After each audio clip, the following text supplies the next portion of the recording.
All right, welcome back, everyone. I guess welcome back. I should say fast forward a week. So, as you guys remember, I was waiting on some things. One of them were my DJM upper control arm bushings. I figured I'd just continue, do the whole bottom install and everything. But I was just kind of giving us an update, I guess, as far as why I haven't done anything. But I did actually also make. I needed spacers for the coilovers. So I did make these. I'll show you. I already installed one upper or one bracket on the coilover, so I will show you guys those. But anywho, that's kind of the bushing update. So hopefully they'll be here, and I'll have correct and not cut up bushings. Which I was gonna make these look pretty on the inside, smooth them out, but whatever. I guess I don't have to now. So I did bring everything out already. So again, the lower control arms, and then here are the spacers I had to make. They're not perfect. I should have just got washers, to be honest, but I didn't know aluminum would be so annoying to cut. But there's no side to side place, so once you tighten these up, it should kind of square up.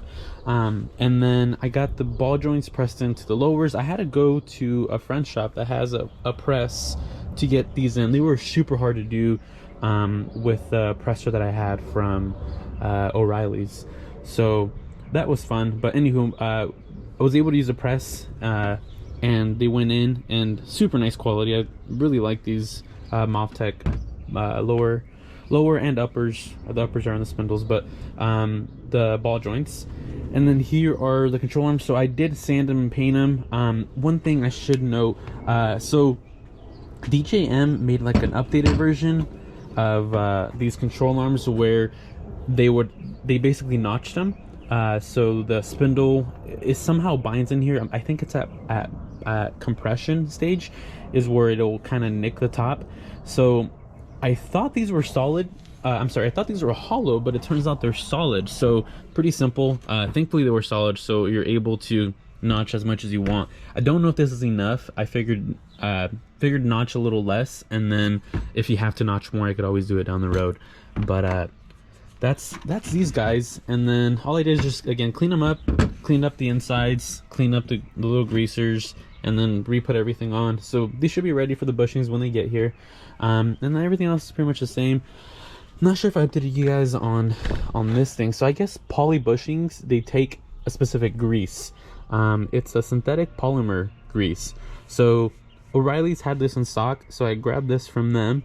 Then I grabbed a new grease gun off Amazon, just so you don't have any crossover. But I guess poly should have its own grease. And then always good to have blue Loctite, so definitely super smart to put this on all your suspension components.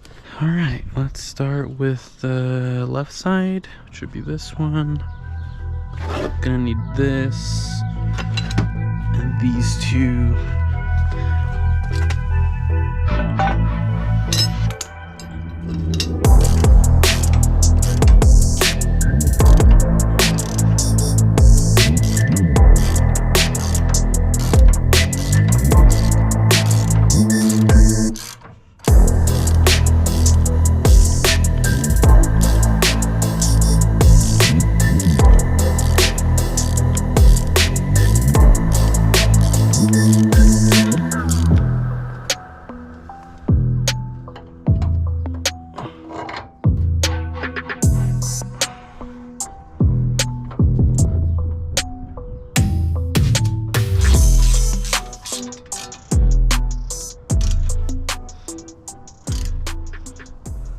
I think that kind of concludes the full install. So I'm just going to do the other side. Same things that I've done on this side. No point in recording it because it'll be the same thing I just did. I'll just turn the camera back on once I'm greasing everything. And then hopefully we'll set it on the ground here shortly. And then be able to see how it looks on the ground. And then maybe start setting ride height, because I know ride height's not going to be right. So I'll probably set up on my ramps. That way I can get under it and be able to adjust ride height and stuff. But I'll talk to you guys here in a little bit.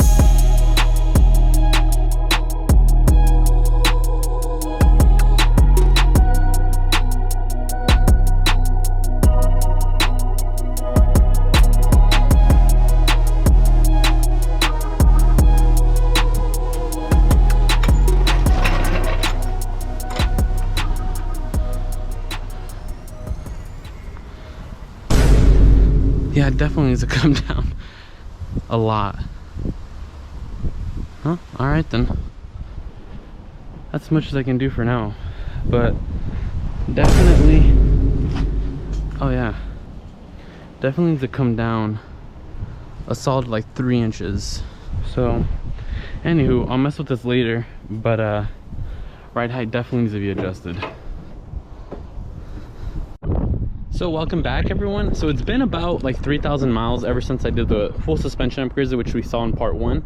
So I wanted to get some miles in and kind of really get some feedback as far as like how everything was working and stuff like that, so I can give you guys a better before and after, right? So far I'm super excited about everything.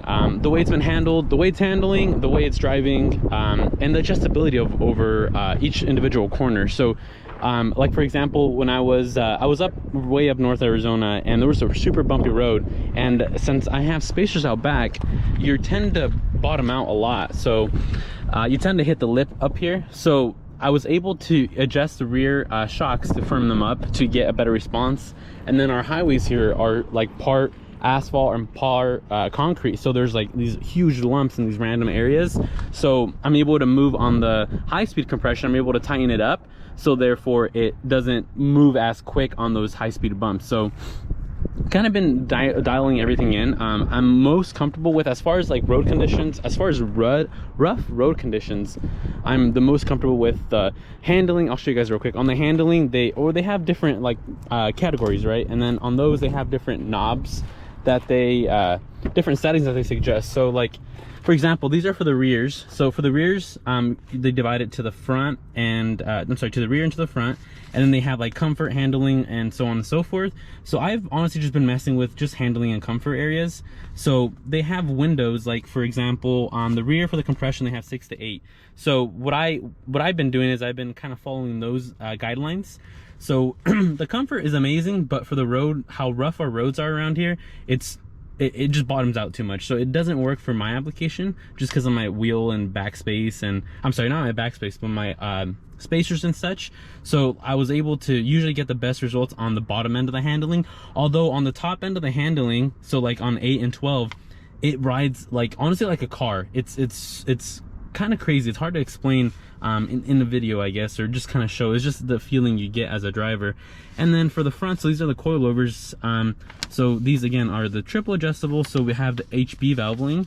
So everything here are the numbers. There you go. So here are the numbers for the bottom end, and like so that's where I'm at, minus the center hex. So I did bump this one up to 4, so I'm at 12 for the center hex, so which just the high speed compression. And that's kind of where I get the less bottoming out, because Trailblazers, the control arm tends to hit the top of the inner of the wheelhouse of the, I guess, inside the engine bay. So with a 12, I'm able to kind of minimize that with our aggressive bumps that are around here.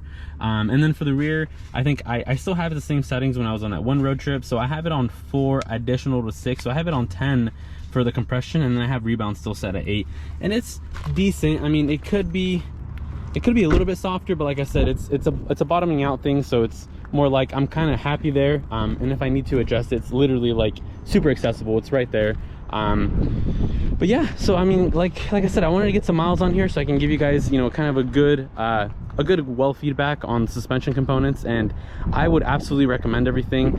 I actually turned the wheel so I can show you guys, I mean, if there's any suspension, I mean, funny looking stuff, but there's the geometry for the ball joints, and I mean, literally everything has been performing so well on this. There is a funny squeak coming from this side. I'm not exactly sure. I never did get to the top was a little bit bouncy as far as the spacers are concerned, so I didn't mess with that much, so that could be the issue.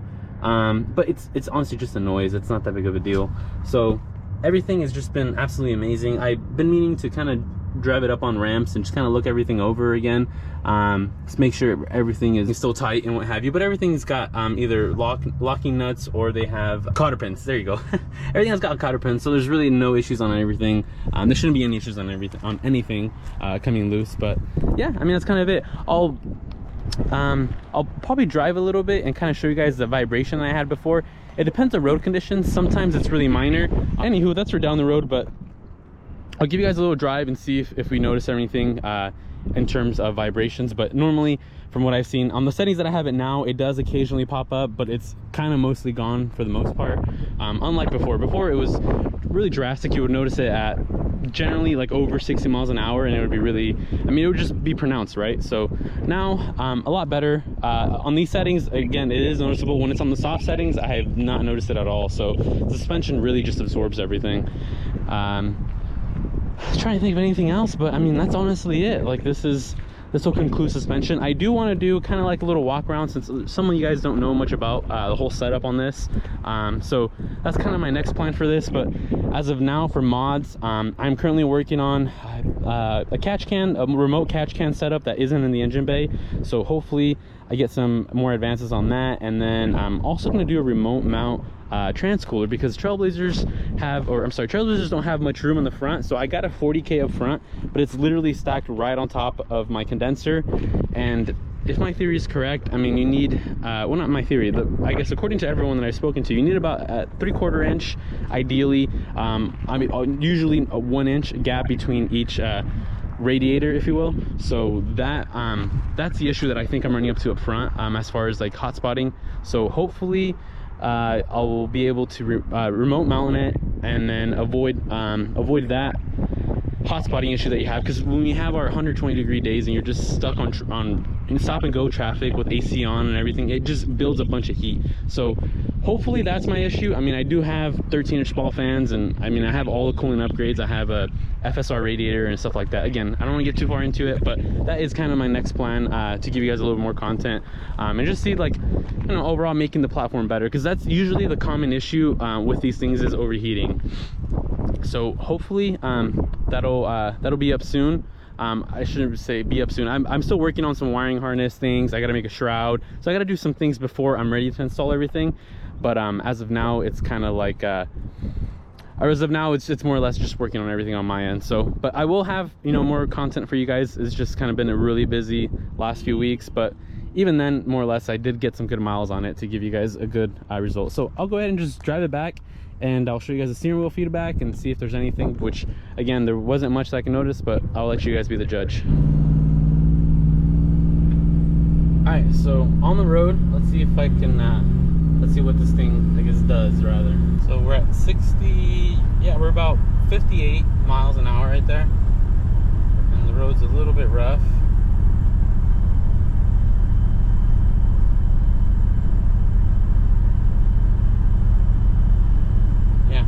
Basically the worst it gets, right? And that's, again, that's on these settings. When it's on comfort, it's basically gone. Here's actually a smoother road right here coming right up. Let's see.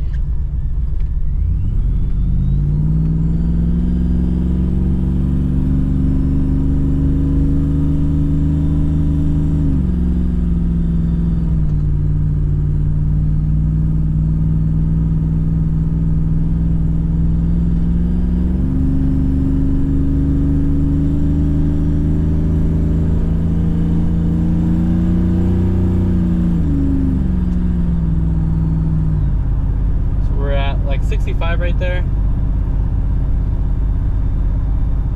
I mean, again, basically gone. It's just, steering wheel is just literally still. So super happy with everything.